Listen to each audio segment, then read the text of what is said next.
about to leave, already packing. Come with me, I'm not really asking. We'll get away to a place where we don't know. About to see the world in action, what we can be. Life with no distractions, we'll get away. This is what we waited for. Hey guys, how's it going? Today we're talking all about the DJI Ronin-S. We took this thing for the last 100 days and really put it through its paces. From the beaches in Oregon to the mountains here in Utah and all the way to New York City for a doors-off helicopter ride over New York City. It was pretty awesome. All right, let me start things off by saying that the Ronin-S delivers on what they say that it will. The build quality of the Ronin-S is just overall top-notch. The motors are great. This feels great in your hands when you're using it. It feels like it's built really well and it's gonna last. This really feels like the foundation of an entire product line that we're going to continue to see evolve and really see some new things from this space. Not only that, but it's built with a lot of future compatibility in mind. It's got USB-C right on the front of it for the charging. It's got some expansion ports here on the side, as well on the other side as well. There's different accessories that you can bolt onto this.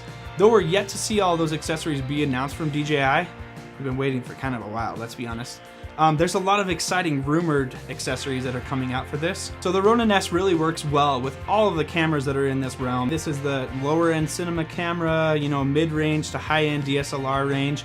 We've tried this with the Canon 6D, with the 5D, with the Canon C-200, and as well as the Sony a7S III. It's really done well with all of them. They're all different in weight, and it's had no problem. Just a couple of quick adjustments on some of the levers here and kind of fine tuning. It's really quick to balance even when you're switching between different cameras, or when you've got to throw your camera up, start from the beginning and build it up from ground. It's not bad to balance. Whole process, when you get used to it, takes anywhere from 5 to 7 minutes, and it's able to take the weight no matter what camera you're throwing at it. The heaviest camera that we've tried on it is the C-200. We were able to modify the setup of the C-200 and hook the screen directly to the body of the camera.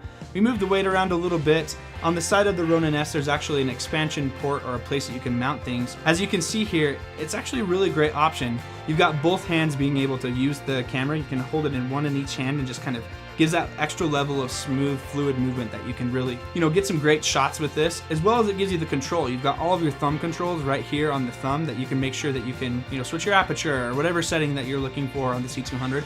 Makes it really user-friendly, and also let's not forget the record button right in front. The way that we did this is we used that small rig rosette adapter, but we also used this extension cord to be able to put the cord from the handle from the C-200 all the way down to where the handle is mounted on the Ronin. It really just makes a nice complete package for the C-200 and allows us to get some of the weight off of the top of the Ronin down to the handle so that it's not balancing on the gimbal part of the body. So I think one of my favorite accessories for the Ronin-S is actually a monopod. There's a bunch of these on the market, but I really like the ones with the 3 little support feet. We call them the chicken feet. They're actually really great for this. Makes it so it kind of extends this same feature and design that they've already got on it so that you can set it down on the ground wherever you are. It's got the larger port as well as the 1/4-20. You can just screw straight into your monopod, whatever one you'd like to use, and set it on the ground and kind of do that lean thing with it. There's a lot of great options with the monopod. It also extends the purpose of this roll or continuous roll feature that the Ronin-S has, so you can actually push it through objects. We've seen this in the launch video with it where it smooths through the guy's arms as he does this, but I had a lot of fun with it, like putting it into like a tunnel environment or through some trees or something like that. And we actually paired that with the Ronin S App that made it so that we could use the app to control the roll as we kind of moved this through whatever object that you would like to put it through. Like I said, with the monopod, we use the app to control it. There's a lot of things in the app that you can do. There's a lot of great features of it, but there's a lot of features that really feel half-baked or like they weren't quite finished. They have this entire section that's called the Create section. And the Create section, to me, really reminds me of the DJI Osmo or the Osmo Mobile, with some of the different motion lapse features that you can do or pre-programmed shots where it can move from one location to the other. I think the ability to do this is one of my favorite features of the Ronin-S, but it really fell short with the app. It's hard to control, it's clunky, it's confusing, and it's actually kind of a big letdown for me in a lot of ways. That was one of the things I looked the most forward to, and it's just not there. So even though the feature or the idea is really great, the execution is poor. I hope that in the future that DJI continues to build on this app and make it better and make it more robust. That gets me into a couple other things with the DJI Ronin-S. The camera obviously isn't made by DJI like it is on the Osmo. It's from a separate manufacturer. And one of the biggest opportunities on the Ronin-S is the sheer fact that it's not integrated with the camera, and they haven't built the software platform out for it yet to make it so that the cameras work with the Ronin. Whether that's the focus control on the side, whether it's the record button, or whether it's other things that we haven't yet really been introduced to on this platform, it doesn't work well. We've tried this on the Canon series, we've tried this on the Sony series. It's just not great. It's really hit or miss. Even when it is controlling the start and stop, sometimes it works, sometimes it doesn't. And honestly, sometimes it freezes the camera on both Sony and Canon. So it's actually really strange that they put this out and they haven't really said anything about what's going to happen with it yet. But that takes me back to this entire ecosystem. I'm at a crossroads right now where I can't decide if I want the Ronin S to just get better and more polished so that it works with the cameras we're used to shooting on, or if I just want them to bring out some kind of Ronin S Osmo conglomeration. I don't know. But I really like the integrated camera on their drones. I really like the integrated camera on the Osmo, where you can control everything and it actually works when you do the motion lapse features. And so it just leaves a lot to be desired. Next up, I really want to talk about logistics. For me, the case that comes with the Ronin S is actually pretty solid. It's built out of the same kind of dashboard material that we've seen on the Phantom 4 and a couple other products from DJI. It's great, it's robust, it seems to hold up, and it's sturdy. It's got a place for everything in this laser cut foam. The only trouble with it is if you're going to travel and you're like me, you like to travel light, it's kind of big. It's really going to take your spot of either your carry-on luggage or that spot under the seat on the plane. And there's a lot of wasted space on it, which is kind of frustrating. So when I've traveled with this and needed additional space, I've actually taken the Ronin out of the case. There's a Velcro strap that comes with it, and I've used that to really strap it around all of the arms of the gimbal to make sure that it stays in one place and it's not rubbing against any part of it, or make sure that it just stays nice and smooth. And then I've just packed it in between the layers of my clothes and my carry-on or something like that. It's actually worked out really well. Inside the case, you're gonna find a nice zipper pouch. It's about this big, maybe the size of a deck of cards, maybe as thick as 2 decks of cards. And it fits the plate, it fits the lens support, all the bolts that you need, the tools that you need, the cables that come with it, pretty much anything and everything. So if you do happen to take this out of the case and travel with it in your suitcase or something like that, you can just fit everything nice in that pouch and just throw that in there with it. If you look within the case, there's actually different grooves for multiple grips of this bottom unit right here. This is the grip unit. It also is the battery for it. It's got the indicator light on it, a few other things. But inside the box, there's 2 spots where one of these would fit, which makes me think that, you know, when they slow down and they actually fill all the orders and there's time for extra parts, that we'll be able to buy additional battery grips to take with you on the go so that you can have more than one battery. I actually think that this is expandable as well. Some of the main complaints that I've seen from people is that you can't charge the battery unit unless it's attached to the gimbal. The port for the battery is actually in the front of the gimbal, and that's the only way you can charge it. But in my opinion, it's more of writing on the wall for what's to come with this platform. I still think that the Ronin S is in diapers and we're gonna see a lot more to come from it, and this is one of those signs that makes me think that there's more to come. There are not a lot of cases out for the DJI Ronin S right now. I have seen some from GPC or Go Professional cases. They're one of my favorite manufacturers in the case world. We've got them for both of our drones and really like what they've done with them. They're nice laser cut foam and solid waterproof cases.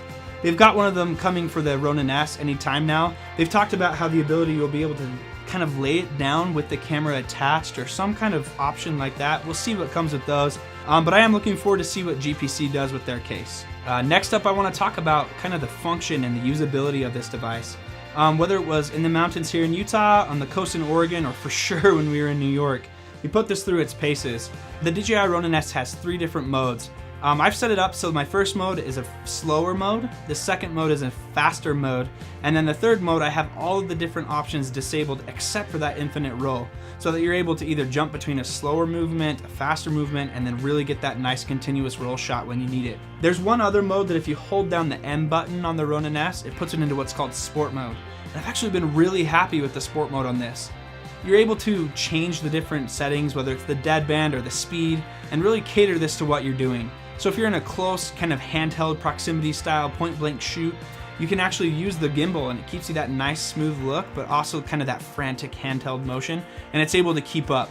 I've seen a lot of examples of this in TV shows or on other YouTube videos, not only in my own tests, but in theirs. I'm really happy with the way that the Ronin S has been performing in this sport mode. And frankly, in my testing, in my opinion, it's probably the best on the market when it comes to sport mode. There really isn't another gimbal in this range or class that's addressing this. So what's it like to use? When you have the DJI Ronin S, you're on a film shoot, you're on a corporate video shoot, you're hanging out with some friends and just getting some awesome footage of them skateboarding or on their one wheel or whatever. It's heavy, I'm not gonna lie. It's not something that you're gonna want in your hands all day. That being said, there are some tips and some things that can really help. I found that if you take both hands on it all the time, it actually helps a lot. One hand higher on it like this, and then one hand collapsing the bottom of it just like this. And that way, no matter what, you kind of distribute the weight between your hands. The other thing that I want you to keep in mind with this is that other options are much bigger.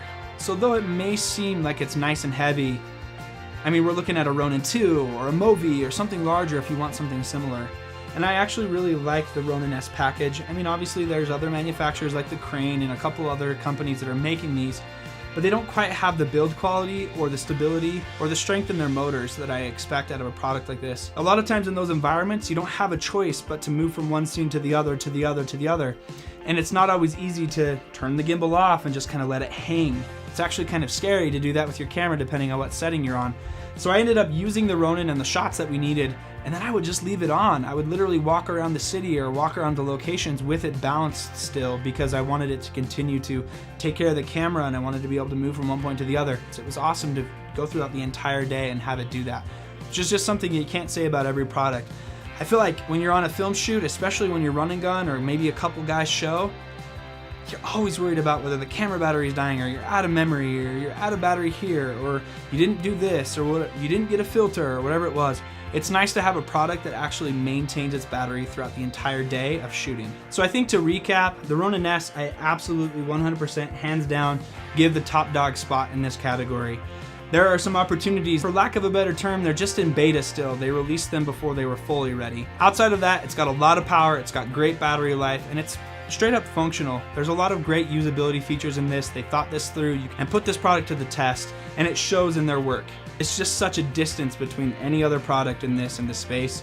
It's definitely the one if you're in the market for a gimbal in this realm that you should pick up. Overall, we've had a lot of fun testing out the DJI Ronin-S over the last 100 days and really look forward to the next 100, next year or so, continuing to use this in our workflow. Next week, we're gonna dive into crushing your Instagram stories using the GoPro Fusion and the brand new GoPro Hero 7 Black Edition with that awesome stabilization.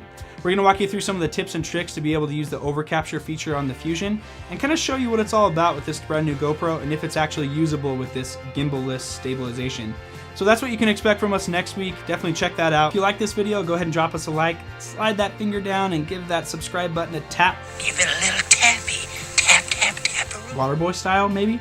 Thanks again for watching. We'll see you next week.